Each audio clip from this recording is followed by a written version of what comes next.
नमस्कार दोस्तों, शेयर में चैनल पर एक बार फिर आपका स्वागत है। दोस्तों, मेरे एक दर्शक ने जानकारी मांगी है हाई ग्रीन कार्बन।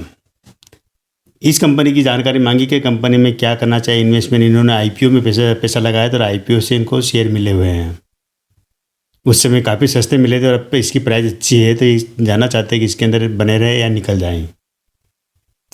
तो पहली बात तो मैं आपको ये कहता हूँ कि अगर आप अच्छी खासे प्रॉफिट में हो, लगभग डबल पैसा हो चुका है, डबल से ज़्यादा, तो आपको कुछ प्रॉफिट बुक करना चाहिए।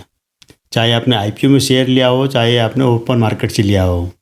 अगर आप प्रॉफिट बुक नहीं करेंगे तो कभी ऐसा मौका भी आ जाएगा कि आपका प्रॉफिट भी ख़त्म हो जाएगा।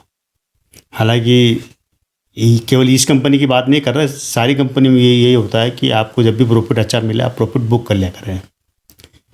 तो ये कंपनी क्या है, कहाँ से है और इसका बिजनेस किस तरह का है, क्या इसका बिजनेस वाकई लॉन्ग टाइम चलने वाला है या नहीं। क्योंकि हम अगर किसी शेयर की कंपनी के बारे में अगर फंडामेंटल हम देखते हैं, उसका टेक्निकल एनालिसिस करते हैं, तो हमको ये भी ध्यान रखना चाहिए कि जो बिजनेस कंपनी का है, क्या वो बिजनेस वर्षों तक चलने वाला है या कुछ समय बाद उसकी ज़रूरत नहीं रहेगी। क्योंकि अगर इसी बिजनेस वाले इसी कंपनी में पैसा डालते हैं आप, जहाँ पर कि अगर कुछ समय बाद उसकी ज़रूरत महसूस ख़त्म हो जाएगी तो बिजनेस भी ख़त्म हो जाएगा। लेकिन इस कंपनी के साथ ऐसा नहीं है, ये ज़रूर ध्यान रखना। तो कंपनी का नाम है हाई ग्रीन कार्बन। हम इसकी पहले डेटा जानेंगे, उसके बाद कंपनी की पूरी जानकारी। तो ये कंपनी 2011 में स्थापित हुई थी, राजस्थान के भीलवाड़ा से। शैलेश मकौड़िया इसके फाउंडर है, मालिक डॉक्टर शैलेश मकौड़िया, वो इसके मालिक है, फाउंडर है, सब कुछ है। इसके अलावा 4-5 लोग और है डायरेक्टर ग्रुप में। इसका जो अभी मार्केट कैप है करीब 441 करोड़ के आसपास मार्केट कैप है आज के दिन। और शेयर की प्राइस जो चल रही है 176 रुपये। आज के दिन ये शेयर 175 पे खुला था और आज 76 रुपये भी ट्रेड कर रहा है। इस शेयर की अगर अपन पूरी लाइफ टाइम की हाई और लो देखेंगे तो करीब 243 रुपये का हाई रहा है, लो रहा है 75 रुपये का। जिस समय ये शेयर मार्केट में लिस्ट हुआ था वो 75 रुपीज़ रेट की, जो कि 2023 में लिस्ट हुआ है। मतलब आज से कह सकते हैं कि आप करीब 7-8 महीने पहले तभी लिस्ट हुआ शेयर मार्केट में। तभी इसके 1-2 क्वार्टर के रिजल्ट आए हैं। उसी के आधार पर हम इसका डेटा अगर जानते हैं तो इसकी जो अभी फेस वैल्यू है वो 10 रुपये है। शेयर स्प्लिट नहीं हुआ है, कंपनी ने कोई बोनस नहीं दिया, कोई डिविडेंड नहीं दिया अभी तक। इसकी जो बुक वैल्यू वो 30 रुपये के ऊपर है। कह सकते हैं कि अभी जो शेयर आप खरीद रहे हैं 175-76 में खरीद रहे हैं, तो वो 30 रुपये के मुकाबले कह सकते हैं कि आप 5-6 गुना महंगा शेयर खरीद रहे हैं, जो कि इसकी बुक वैल्यू है। ये भी आपको जरूर ध्यान रखना है कि आप कितना महंगा शेयर खरीद रहे हैं, जो कि लिस्टिंग के बाद से ज़्यादा टाइम नहीं हुआ लिस्टिंग हुए कि इसके रेवेन्यू की बात करेंगे हम, तो रेवेन्यू यहाँ पर इनको अभी जो क्वार्टरली रेवेन्यू 37 करोड़ का रेवेन्यू आया और करीब 5 करोड़ का प्रॉफिट हुआ है। सालाना रेवेन्यू की बात करेंगे तो वो करीब इनको 70 करोड़ का रेवेन्यू आया और 10 करोड़ का प्रॉफिट हुआ है। कंपनी के ऊपर कर्जा 1 रुपये के मुकाबले केवल 34 पैसे कर्जा, यानी कि कंपनी को हम कर्ज मुक्त कह सकते हैं।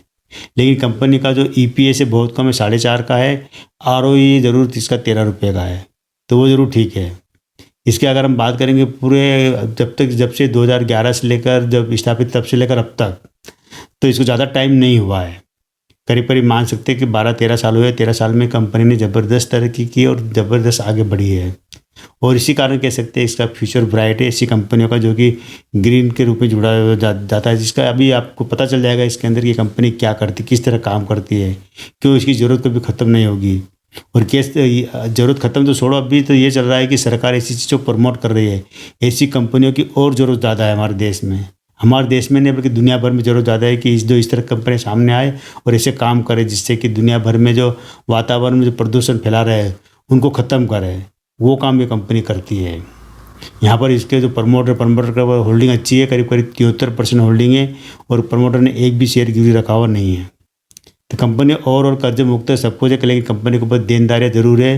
करीब 105 करोड़ के आसपास कंपनी के ऊपर देनदारियाँ भी है।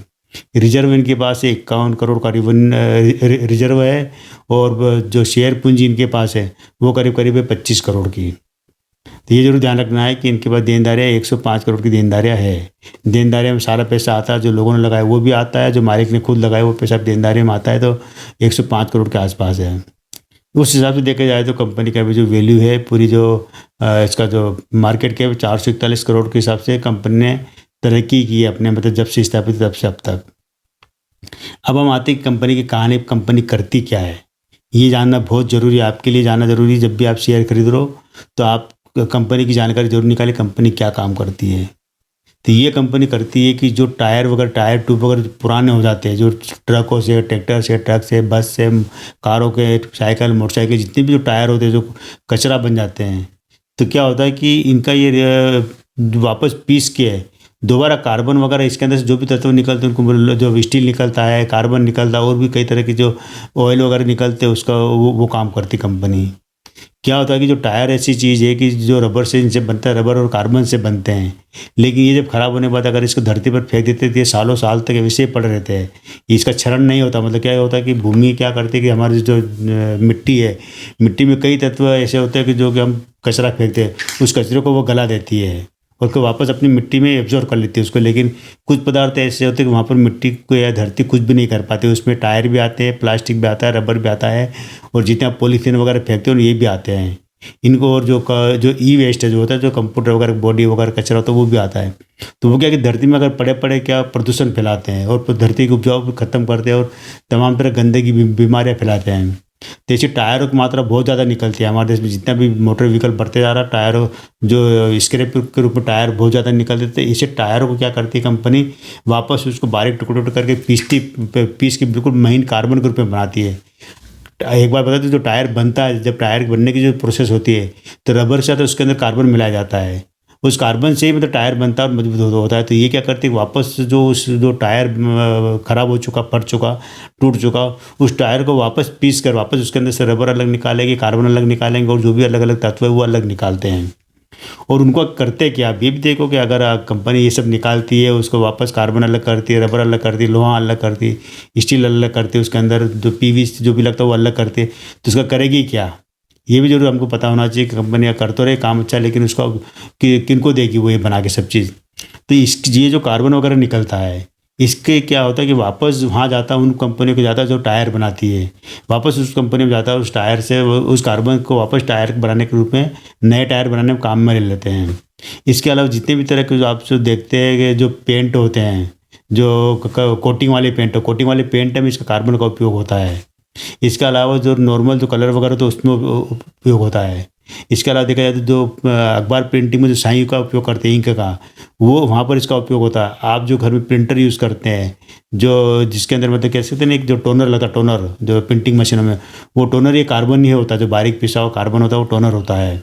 इसके बाद कई चीज़ों के रबर वगैरह के वाइसर बनाए जाते हैं, जो रबर निकलता है और कार्बन निकलता है उसके में वाइसर बनाए जाते हैं, बूज गाड़ियों के बूज बनाए जाते हैं, कोटिंग का सामान बनाया जाता है इसके अंदर, और कई तरह के जो गाड़ियों में सामान लगते हैं वो बनाए जाते हैं वापस। मतलब उसको तोड़ तोड़ा के वापस इस तरह कर देना कि जो कि बनने टायर बनने से पहले जो जिस अवस्था में जो पदार्थ थे मिलाए जाते, जो टायर नया बनने के लिए जो भी पदार्थ मिलाए जाते उन सबको अलग अलग करके वापस उस रूप में ले आते हैं कि इससे वापस हम नई चीज़ बना सकते कुछ न कुछ। तो ये कंपनी वो करती है, वो काम करती है। इसके कई तरह के उपयोग है, इसमें ऑयल भी निकलता है, उसका ऑयल को रूप में भी उपयोग हुआ जाता होता है। तो ये कंपनी एक तरह से कह सकते हैं कि प्रदूषण को खत्म करने या प्रदूषण को रोकने का काम करती है, जो कि अक्षय ऊर्जा के रूप में माना जाता है। सरकार इसी कंपनी को प्रमोट करती है कि जो भी प्रदूषण रोकने के लिए काम करेगा उसको सरकार हर तरह की सुविधा देती है। इसी कारण ये कंपनी चल रही है। और कंपनी का जो अगर इनका जो IPO है, इनकी एक यूनिट चलती है राजस्थान के भीलवाड़ा में, एक यूनिट चलती है अभी, जहाँ पर ये काम करते हैं। और हर रोज़ 100 मीट्रिक टन टायर को तो वापस तो पाउडर के रूप में बनाते हैं और उसको बेचते हैं। अब इनकी क्या होती है, एक और योजना है कि महाराष्ट्र में एक यूनिट लगाएंगे वहाँ पर, इसके लिए IPO लेकर आए थे जो 2023 में। तो IPO क्या था इसके अंदर कि IPO की जो प्राइस रखी थी 71 रुपये से लेकर 75 रुपये तक इसकी प्राइस रखी थी IPO की। और ये उसके अंदर लेकिन इन्वेस्टमेंट बड़ा था, 1600 शेयर का लॉट था और इन्वेस्टमेंट 1,20,000 का था। तो निश्चित है कि इसमें बड़े लोग ही आए होंगे, या आप लोगों ने किया होगा IPO में पैसा लगाया होगा। जो मेरे दर्शक हैं उनको IPO में पैसा लगाया तो IPO से उनको शेयर मिले थे जो कि 1600 शेयर थे। अभी अच्छी बात है कि उनका पैसा डबल हो चुका है। अब लेकिन अब क्या है कि इस समय अगर कोई खरीदना चाहेगा तो अब यहाँ पर आप सिंगल शेयर नहीं खरीद पाएंगे। अभी भी आपको 800 लॉट का शेयर खरीदना पड़ेगा और इन्वेस्टमेंट है 1,40,000 का इन्वेस्टमेंट है अब। यानी कि जो IPO में जो शेयर है लोगों को 1,20,000 में 1600 शेयर मिले थे, अब वहीं अब आपको 800 शेयर का लॉट खरीदना पड़ेगा और वहाँ पर 1,40,800 का इन्वेस्टमेंट है, क्योंकि शेयर की प्राइस बढ़ चुकी है, डबल को जैसे ज़्यादा हो चुकी है प्राइस, अभी 176 रुपये चल रही है। तो इसी कारण कह सकते हैं कि IPO में पैसा लगाने वाले इसके अंदर फ़ायदे में रहेंगे। अब अगर आप लेते हैं, अभी इस प्राइस में आप लेते हैं और 1,40,800 रुपये की इन्वेस्टमेंट आप करते हैं, तो ये ज़रूर आप अपनी मर्ज़ी से करिएगा। कोई मतलब कंपनी, एक तरह से कह सकते हैं कंपनी काम अच्छा, बिजनेस अच्छा, रेवेन्यू सब कुछ अच्छा आ रहा है, लेकिन कंपनी ने जो नेगेटिव पॉइंट है, कंपनी अब तक डिविडेंड नहीं दिया, बोनस नहीं दिया, शेयर स्प्लिट नहीं हुआ है। कंपनी कमा रही है लेकिन निवेशकों को कुछ नहीं दे रही है। अगर आप 1,40,800 रुपये इन्वेस्टमेंट करते हैं तो आपको 800 शेयर आप ले सकते हैं। ये टोटल आपकी मर्जी रहेगी। फ्यूचर अच्छा है कंपनी का, कभी ख़त्म नहीं होगी ज़रूरत इसकी। शेयर की प्राइस कम ज़्यादा हो सकती है। किसी भी नुकसान फ़ायदे के लिए मैं रिस्पॉन्सिबल नहीं हूँ, मैं केवल कंपनी की जानकारी देता हूँ। आपको अगर लगता है कि ऐसी कंपनी इन्वेस्टमेंट करना चाहे तो आप ज़रूर कर सकते हैं। आज केवल इतना है दोस्तों। हाई ग्रीन कार्बन इस कंपनी का नाम है, और आज केवल इतना ही। थैंक यू दोस्तों।